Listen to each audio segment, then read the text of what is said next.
Nasubukan mo na bang magluto ng chicken wings adobo sa Sprite with chili flakes? Kung hindi pa, para sa'yo ang video nito.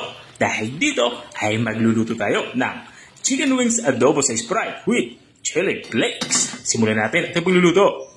Papainit lang tayo dito ng mantika. At kapag uminit na, magsimula na tayo mag-isa. Unang inilalagay ko dito, itong ating puting sibuyas. Pero pwede kayong gumamit dito ng puting sibuyas. Walang problema yan. Tapos natin mailagay yung sibuyas, inilagay na din natin ang ating dinikdik na bawang. Ang gagawin natin dito ay papalabas natin yung aroma nito. Kapag ganito na yung tsura niya, ilalagay na natin itong ating chicken wings. Mahigit 1 kilo nga ng pakpak ng manok ang aking niluluto dito. Ang gagawin lang natin dito ay igigisa natin to o isasangkot siya natin to hanggang sa magkulay light brown ang kulay nito. Tulad ng nakikita nyo. At kapag ganito na itsura ng ating nilulutong pakpak na manok ay maglalagay na tayo dito ng mga pampalasa. Naglalagay niya ako dito ng soy sauce.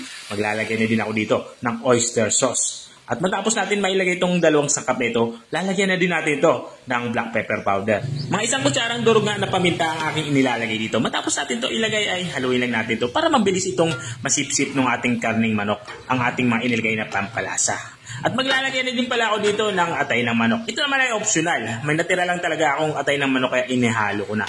Pantagdag ulam lang din ba? Tuloy-tuloy lang tayo sa ating paghahalo. At this point, ilalagay ko na yung ating magiging sabaw. Dahil nga adobo sa Sprite yung ating niluluto, maglalagay ako dito ng Sprite. Ang mismo size nga na Sprite yung aking inilalagay dito. Inubos ko na to. Hindi na tayo magdadagdag dito ng tubig. Ito na yung magpapaluto sa kanya. At maglalagay na din ako dito ng suka. At para naman sa ating aromatics, maglalagay ako dito ng dahon ng laurel. 3 pirasong dahon ng laurel yung aking inilagay dito. Tatakpan na natin to at papakuloy natin to ng mga 20 minutes. Mabilis lang naman maluto itong ating karneng manok. At makalipas nga ng 15 minutes ay binuksan ko muna ito. Dito naman sa parting ito ay halos may gana nga yung sabaw pero hindi pa tayo tapos sa ating pagluluto. Ang gagawin ko dito ay titigman ko na ito kung pasok na ito sa aking palasa. At dahil nga para sa akin ay okay na yung alat, maglalagay na lang din ako dito ng asukal. Ang asukal naman ay magsisilbing pambalansi sa lasa ng ating sabaw. At kung nanonood ka pa rin hanggang dito sa parte ng aking video, ibig sabihin na interesado ka sa aking niluluto. Baka pwede mo na may comment kung taga-saan ka para alam ko kung hanggang saan umabot ang aking video.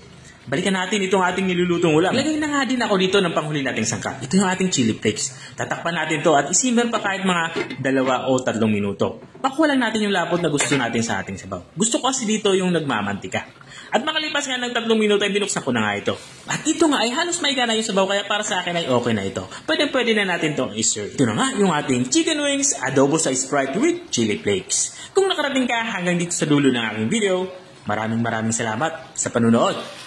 At kung nagustuhan mo naman yung bago nating recipe binahagi, baka pwede mo naman ito i-share. O siya, hanggang dito na lang ako. Kita-kita ulit sa mga susunod kong mga videos. Paalam! Bye-bye!